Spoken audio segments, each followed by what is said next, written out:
एक गांव में मणिधर नाम का किसान अपनी पत्नी सरला के साथ रहता था। उसकी एक बेटी 15 साल की मायरा थी, जो काफी होशियार थी। किसान की मेहनत से जो आमदनी होती उससे बेटी की पढ़ाई और घर में ही खर्च हो जाती थी। एक वर्ष सूखा पड़ जाने की वजह से अब मणिधर के पास पैसे नहीं थे जिससे वह फसल की बुवाई कर सके। वह पत्नी सरला से बोला, इस साल सूखा पड़ जाने की वजह से फसल में भी नुकसान हो गया और जो बाजार में पैसे थे धीरे धीरे वह भी घर का खर्चा और बेटी के स्कूल फीस में खर्च हो गए। समझ नहीं आता कि फसल के बीज के लिए पैसे कहाँ से लाऊं। परेशान क्यों होते हो जी? ऊपर वाला कोई ना कोई रास्ता निकालेगा। क्यों ना हम साहूकार से कुछ पैसे कर्ज ले ले और फसल की बिक्री होने पर उनको वापस कर देंगे। सरला की बात से मणिधर सहमत हुआ और वह साहूकार के पास गया। सेठ जी, इस बार फसल में काफी नुकसान होने से बुवाई के बीज के लिए मेरे पास पैसे नहीं हैं, अतः आप मेरी कुछ मदद कर दे तो बहुत मेहरबानी होगी। मणिधर, तू सेठ धनीराम के पास आया है। सेठ धनीराम सबकी मदद करता है तो तेरी भी मदद करेगा। जितनी रकम चाहिए बोल, 4 टके के हिसाब से जब चाहे वापस कर देना। सेठ जी, 4 टके? देख भाई, मैं यहाँ फ्री फोकट का धर्म खाता नहीं चलाता। तुझे अगर रकम चाहिए तो 4 टके देने ही होंगे, नहीं तो जा यहाँ से। अब मणिधर के पास दूसरा कोई रास्ता नहीं था। वह सेठ से पैसे लिया और अपने फसल की बुवाई की और हमेशा की भांति अपनी फसल को जानवरों से बचाने के लिए रातों को भी निगरानी करता था। एक रात निगरानी के दरमियान एक जहरीले सर्प ने मणिधर को डस लिया और मौके पर ही मणिधर जमीन पर गिर पड़ा और सहायता न मिलने से उसकी मृत्यु हो गई। मणिधर के गुजर जाने के बाद मानो कुदरत का कहर बनकर उसके परिवार पर टूट पड़ा हो।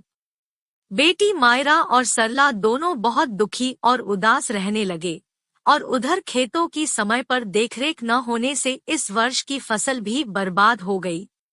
सरला पर जिम्मेदारियों का बोझ बढ़ता ही चला जा रहा था। एक तरफ साहूकार का कर्ज तो दूसरी तरफ मायरा भी बड़ी हो चुकी थी। उसकी शादी की चिंता उसे खाए जा रही थी।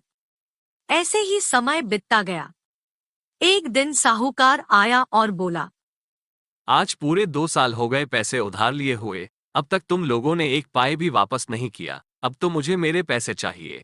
सेठ की ऐसी बातें सुन सरला बहुत परेशान होती है और बोलती है, सेठ जी, मुझे कुछ दिन का और समय दे, मैं आपकी पूरी कर्ज चुका दूंगी। कहाँ से चुका दोगी? पैसे आसमान से बरसेंगे क्या? सरला, मैं तुम्हारी मजबूरी समझता हूँ, इसलिए तुम्हारी मदद करने मैं तुम्हारे पास आया हूँ। कैसी मदद सेठ जी? तुम्हारे पति के गुजरने के बाद अब घर चलाने के साथ साथ मुझसे लिया हुआ कर्ज और बेटी की शादी की जिम्मेदारी तुम कैसे पूरे कर सकोगी? मेरे पास एक रास्ता है जिससे तुम इन सारी जिम्मेदारियों से मुक्त हो सकती हो। अपनी बेटी की शादी मुझसे कर दो तो मैं अपना पैसा भूल जाऊंगा और तुम अपनी बेटी की जिम्मेदारी भूल जाओ। यह आप क्या कह रहे हैं सेठ जी? देखो, तुम्हारे पास 2 रास्ते हैं। मेरे पैसे सूद समेत वापस कर दो या तो अपनी बेटी के ब्याह मुझसे कर दो। इतना सुन सरला सेठ के अंदर चल रहे काले खोट को समझ जाती है। हे भगवान, ये कैसी परीक्षा ले रहे हो मुझसे? चलो, एक प्रस्ताव रखता हूँ तुम्हारे सामने, हो सकता है भगवान तुम्हारी मदद कर दे। एक थैली में 2 कंकड़ रखता हूँ, एक काला और दूसरा सफेद। थैले से तुम्हारी बेटी को एक कंकड़ निकालनी होगी। अगर वो सफेद कंकड़ निकालती है तो तुम्हारा कर्ज माफ कर दूंगा, और यदि काली कंकड़ निकालती है तो तुम्हारी बेटी को मुझसे शादी करनी होगी, और यदि कंकड़ निकालने से वह मना करती है तो तुम लोग को ये गांव छोड़कर जाना होगा। सेठ की ये प्रस्ताव सुनते ही बेटी मायरा सेठ की सारी चालाकी समझ जाती है। मुझे आपका प्रस्ताव मंजूर है, लेकिन मुझे एक दिन का समय दीजिए। मैं चाहती हूँ कि इस प्रस्ताव का निर्णय पंच के सामने हो। इतना सुन सेठ हामी में सिर हिलाया और चला गया। सेठ के जाने के बाद सरला बोली, बेटी, यह क्या किया तुमने? उसका कपट भरा प्रस्ताव तुमने स्वीकार कर लिया। माँ, इसके अलावा हमारे पास कोई रास्ता भी तो नहीं था, और अगर हम समस्या से भागेंगे तो समस्या और बढ़ेगी। इससे अच्छा है कि डटकर उसका सामना करें। सेठ के इस प्रस्ताव से सरला और उसकी बेटी मायरा दोनों बहुत चिंतित थे। तभी मायरा को एक तरकीब सूझी। अगले दिन सुबह होते ही वह रास्ते से कंकड़ उठाकर लाई और अपने दरवाजे पर छींट दिया। कुछ ही देर बाद सेठ और पंच वहां पहुंचते हैं। शर्त की सारी बातें उनको बता दिया जाता है।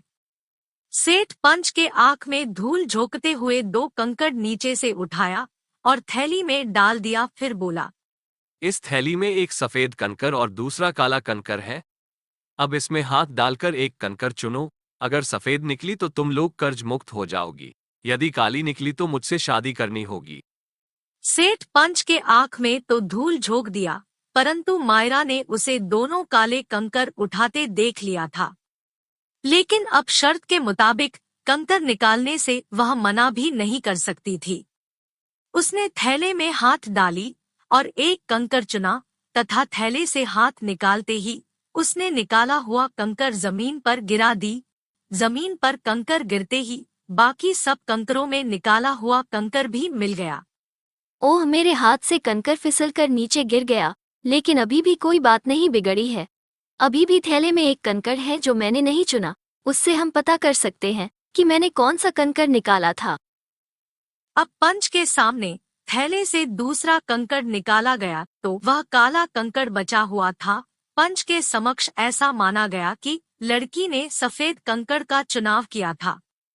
शर्त के मुताबिक सरला का कर्ज सेठ को माफ करना पड़ा और शर्मिंदगी का तमाचा लिए सेठ वहां से निकल गया। समस्या कितनी भी बड़ी क्यों ना हो, तरीका बदलने से समाधान निकलता ही है।